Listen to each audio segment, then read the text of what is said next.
Hannah Stilley Gorby is frequently cited as one of the first newborns to be photographed. Stilley, born in 1746, witnessed significant changes in American history, ranging from the pre-revolutionary colonial era to the early stages of industrialization. Her reported portrait, taken about 1840, captures her at the crossroads of two key historical events: the creation of the United States and the emergence of photography. In the 1840s, photography was still in its infancy.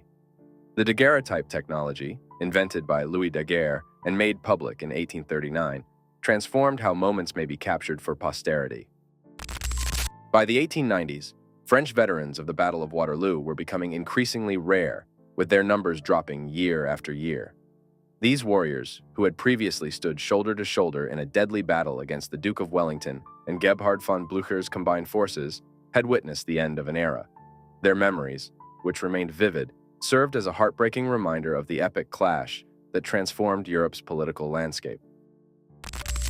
Andrew Jackson remained a significant influence in American politics in his latter years, despite retiring from the presidency in 1837. By 1844-45, Jackson's goals and impact had continued to influence the Democratic Party and the nation.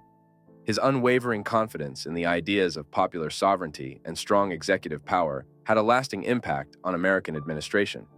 He also played an important part in supporting territorial expansion, an idea epitomized by the term manifest destiny, which advocated for the United States' natural and divine right to expand across the North American continent.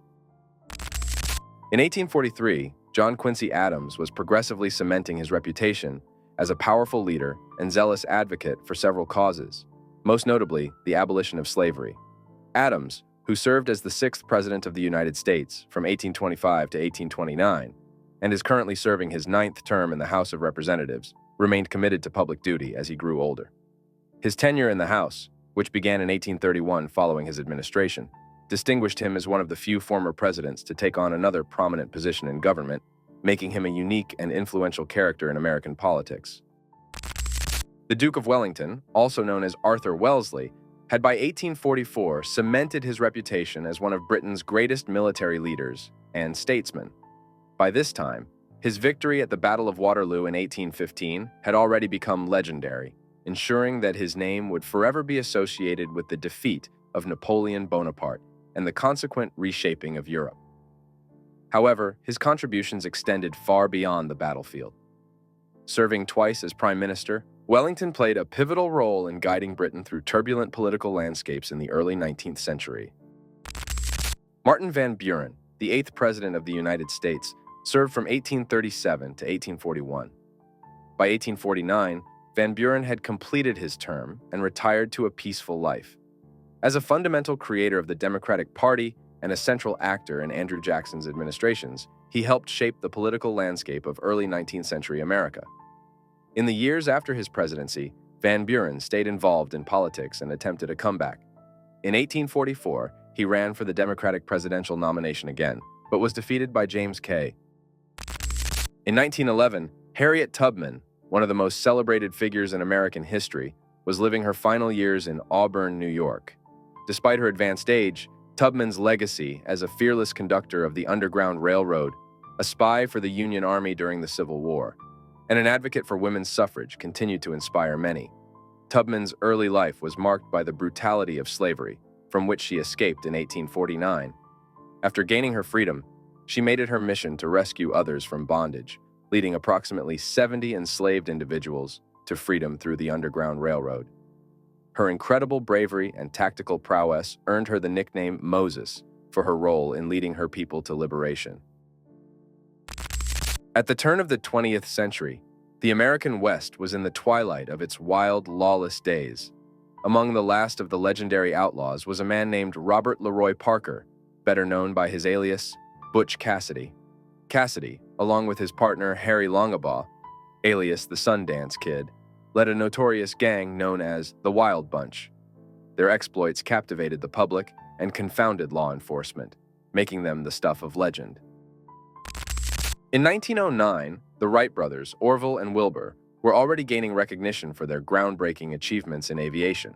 Having made their historic first powered flight in 1903, they continued to refine their designs and techniques. By 1909, their efforts were beginning to pay off, not just in terms of technological advancements, but also in commercial and military interest. One of the major highlights of 1909 was the Wright brothers' work with the U.S. Army. In this year, Orville Wright demonstrated the Wright military flyer at Fort Myer, Virginia. These demonstrations were part of a contract with the U.S. Army Signal Corps, which had agreed to purchase an airplane contingent on successful flight trials. The late 1870s marked a turbulent yet transformative era for the United States, with Ulysses S. Grant at the center of it all as the 18th president. Grant, a commanding general during the Civil War, took office with a vision of rebuilding a nation scarred by conflict. His presidency, starting in 1869 and ending in 1877, was defined by efforts to foster national unity and advance civil rights, despite facing considerable political and social challenges. One of Grant's significant accomplishments was his firm stance on the protection of African American rights. Following the Civil War and during the Reconstruction era, Grant supported the 15th Amendment, which guaranteed African American men the right to vote. This move was pivotal in shaping the trajectory of civil rights in the United States. Buffalo Bill Cody was already a national and international legend by 1911. By this point, his Wild West show had been touring for over 3 decades, delivering the stories and exploits of the American frontier to a large audience. The show was a stunning blend of dramatized historical reenactments, sharpshooting exhibitions, and equestrian acts, with an ensemble cast that included real-life cowboys, Native American performers such as the renowned Sitting Bull, and even Annie Oakley, the Little Sure Shot. Buffalo Bill's Wild West show was essential in influencing popular perceptions of the American West at a time when the frontier was closing and the facts of Western development were becoming less tangible. In 1869, Charles Darwin's monumental work, On the Origin of Species, continued to resonate profoundly within the scientific community and beyond. This year was a period of significant reflection and consolidation of the evolutionary theories that Darwin had brought to light just a decade earlier. The gradual acceptance of natural selection as a major mechanism of evolution was becoming more widespread, although not without substantial debate and resistance from certain scientific colleagues and religious institutions. Annie Oakley, known for her unparalleled sharpshooting skills, had a profound impact on both the world of entertainment and the evolving roles of women in the late 19th and early 20th centuries. Born Phoebe Ann Moses in 1860 in Ohio, Annie Oakley's journey from a modest background to international fame is a testament to her extraordinary talent and determination.